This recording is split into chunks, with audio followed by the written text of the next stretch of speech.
Goedemorgen, we zitten in een taxi naar het vliegveld. We gaan weer op reis, een kort reisje. We gaan naar de noordkust van Kenia, naar Lamu. Daar wil ik echt al jaren heen.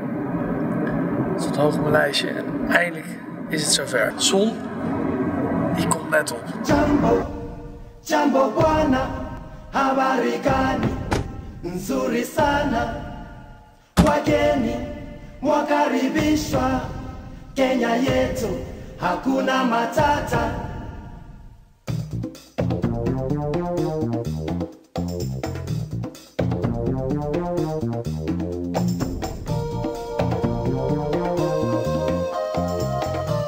We zijn net het vliegveld afgelopen en met een bootje gaan we dan naar Lamu Island, Lamu Town. Dat zie je hier voor ons liggen.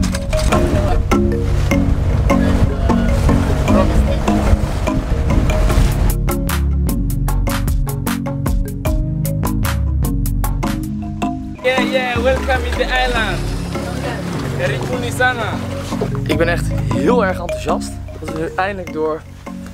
Ja, we gaan nu door Shela lopen, maar dit is ook al... Kijk, je hebt Lamu Town, dat is het centrum, en Shela is naast het strand, maar hier zitten alle mooie accommodaties. En dit is ook al heel erg Stegische-achtig. Van Italië van... Het Italië van Kenia. Wat is de overeenkomst tussen Lamu en Venetië? Geen auto's, maar hoe verplaatst mensen dan?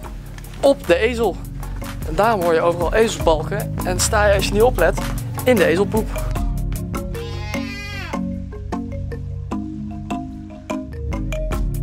It's just 1 hour and you can finish everything. But you take polo, take a nice picture, very old town, 16th century, very interesting. Babu die heeft ons net overtuigd dat we een citytour van hem moeten krijgen. Duurt een uurtje, hij belooft niet langer. Lamu is the old town. Lamu is the one of the world heritage. Okay, more expressions with your hands. Lamu, the population in Lamu is 35,000. Yeah. 35,000. Okay, no, and we have a 28 mosque. Yeah. And 28? 28 mosques in the island. Yeah. And Lamu, 85% are Muslim here. And so this door made by African mahogany. Yeah. African mahogany. African mahogany. Yeah. African mahogany came from mainland. We don't have it here, mainland. Why is it in Swahili culture so important to have a nice door? Yes. Good question. The Swahili, you know, the first tribe coming to the island, they are Pokomo people. Pokomo. We came from Gariseni. Yeah. They're starting to live in this island. Yeah. When they came here, they find the island and the donkey. Donkey, there was like bush animals in this island. They started living here. Then people came from Oman and Yemen. One eternity later. Yeah, cause there is a nice for decoration of the house. Yeah. Yeah. They like it.